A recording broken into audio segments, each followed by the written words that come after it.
Hello everyone and welcome to our presentation. My name is Victor Paduani. I'm a PhD student working in Freedom System Center in NC State under my advisor Dr. Ning Lu. And now I present the work on maximum power reference tracking algorithm for power curtailment of photovoltaic systems. So recent grid standards have been imposing more requirements on inverters for PV systems to force them to provide some grid support functionalities, such as active power curtailment, or APC. There are many ways to implement APC in a PV system, but the most robust methods are the ones based on perturb and observe methods. And a comparison of many techniques is found in this reference.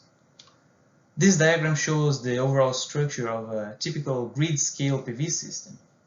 So we have a hierarchical control structure with inner current controller and outer voltage controller. And then we have the active power control algorithm here, which gives the DC-link voltage reference to the voltage controller. The main goal of this is to find the voltage that will give the output power that we want from the PV system.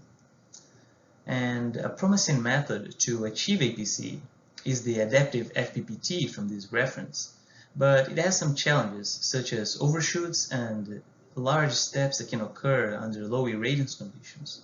So this work introduces two functionalities to address these challenges. One, an adaptive gain adjustment, and two, an accumulator for overshoot suppression. The perturb and observe, or P&O method, updates the voltage reference sent to the voltage controller in iterations, typically at a rate of 1 to 10 Hz.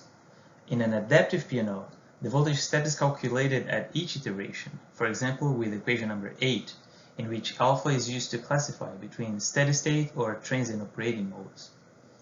When in transient operating mode, we can use a gain KTR applied to an error between the output power and a given reference, so the larger the error from the reference, the larger the voltage step to catch up with this reference. Of course, one problem that can happen by using equation 8 is that if the power reference is higher than the available power, the V-step can be saturated at its maximum value or stay undesirably large for as long as this region of lower irradiance lasts. So to counter that, we propose a method to automatically adjust this transient mode KTR based on the relation between the output power of the PV system and the given reference.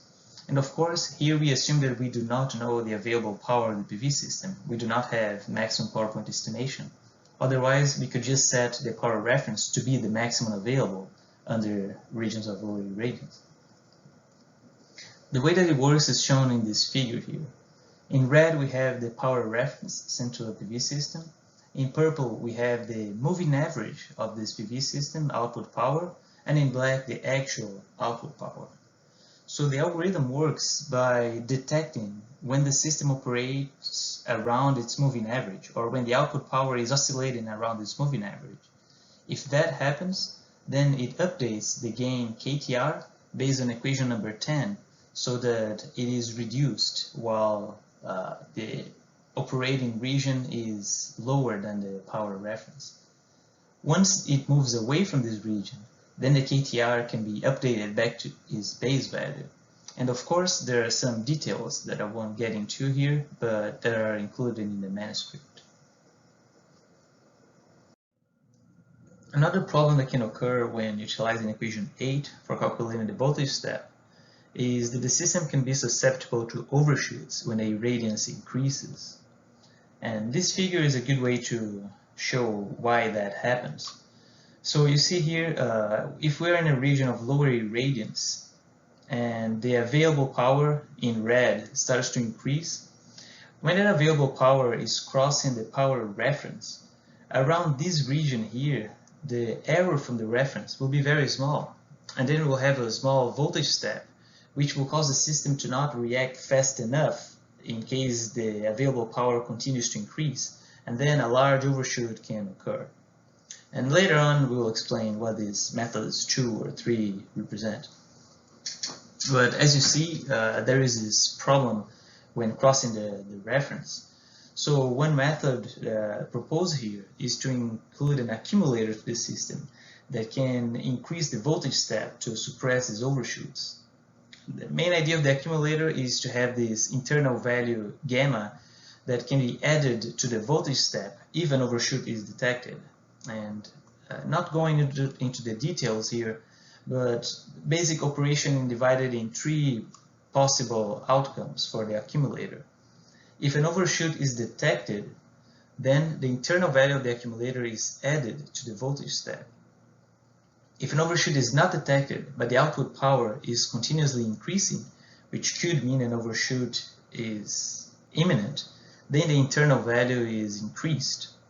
Otherwise, the internal value is reduced by a resetting rate, lambda r. So three perturb and observe methods, including the mode classification between steady state and transient modes, are compared when following a regulation signal from the RTO in US PJM under field data irradiance conditions. We set the same voltage step at steady state for the three methods, but for the first one we use a fixed voltage step, for the second we use an adaptive voltage step, and for the third we use the adaptive voltage step including the proposed functionalities of variable KTR and accumulator to counter overshoots. So in these figures on the top we have in blue the power of the PV systems and in black the power reference sent to the systems, while on the bottom we have the DC link voltages.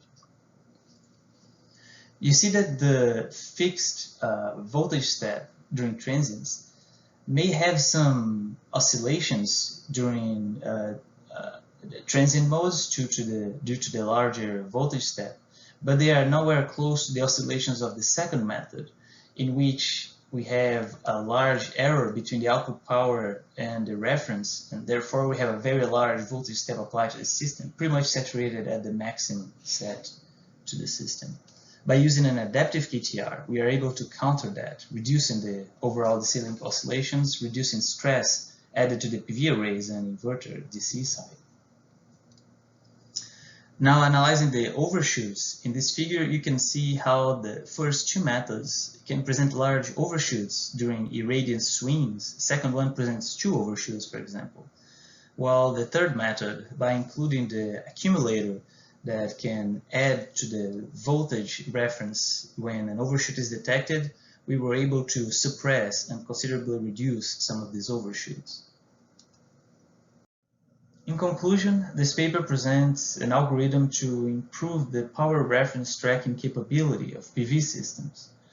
We introduced two main techniques. First, a method to identify when the available power is smaller than the power reference to automatically adjust the transient gain KTR for reduced DC link oscillations. And second, a mechanism to detect overshoots, which can be used to trigger an accumulator to reduce the output power overshoots when the irradiance increases.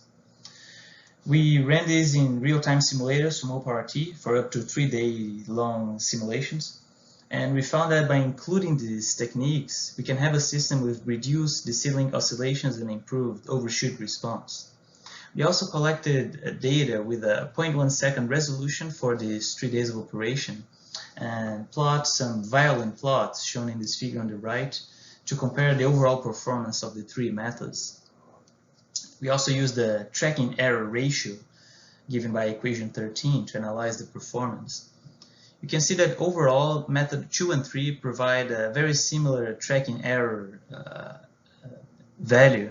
However, method 3 is able to reduce the overall range of output power errors, which are of course related to the overshoots. So you can see here how the overshoot suppressor can maintain the error at a smaller range. So thank you for your attention again. This is an area that has been growing in the recent years. There's a lot of room for further research opportunities such as partial calming conditions, MPP estimation, fast frequency response, and so forth. We actually have one work in this last topic that we recently added to archive, so if you're interested, feel free to check it out. And also feel free to contact me if you have any questions, comments, or discussion. I'll be happy to talk to you. Thank you and enjoy the rest of the conference.